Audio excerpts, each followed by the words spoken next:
បាទសូមជំរាបសួរលោកពុកអ្នកម្ដាយបងស្រីបងប្រុសលោកតាលោកយាយទាំងអស់ជាទីគោរពរាប់អានបាទបងប្អូនសូមបងប្អូនមេត្តាជួយ Subscribe នៅ Channel YouTube របស់ខ្ញុំម្នាក់មួយផងបងប្អូនបាទបាទហ្នឹងហើយបងប្អូនខ្ញុំឈ្មោះនុតសុភារុនបងប្អូនបាទហើយអតីតជាសិល្បៈករមួយរូបផ្នែកសម្ដែងខ្សែភាពយន្តបាទហើយខ្ញុំបានឆ្លងកាត់នៅការសម្ដែងជាច្រើនរឿងដែរហើយក៏ឆ្លងកាត់ការសិក្សាផ្នែកសិល្បៈនោះវាច្រើនឆ្នាំដែរចូល7-10 ឆ្នាំដែរ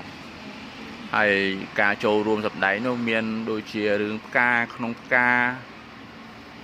របស់ស្ថានីយ៍ទូទស្សន៍ CTN ដែលតួ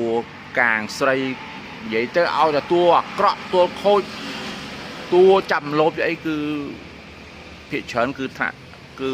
អ្នកដឹកនាំរឿងក៏ឲ្យខ្ញុំសម្ដែងរឿងតួអាក្រក់តែម្ដងគឺពុយមុខយើងវាមិនសូវស្អាតក៏ឲ្យដើរតួអាក្រក់រំលោភអីចឹងទៅតែរំលោភគឺមិនដែលបានសម្រេចទេបាទហើយមានរឿងជាច្រើនទៀតដូចរឿងនិស័យស្នេហ៍កម្ម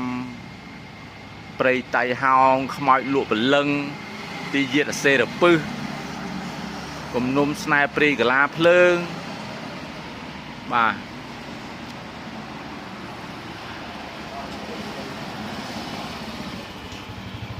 ហើយមានរឿងជាច្រើនទៀតបងប្អូនខ្ញុំភ្លេចច្រើនមានរឿងជាច្រើនទៀតបាទវាយូរឆ្នាំពេកចង់ភ្លេចបងប្អូនបាទហើយ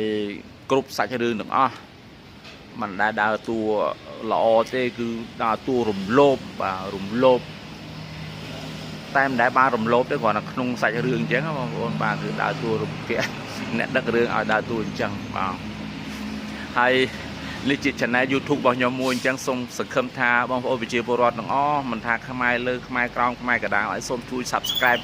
នៅ Channel YouTube របស់ខ្ញុំមួយផងបាទណាសូមអរគុណបងប្អូនបាទ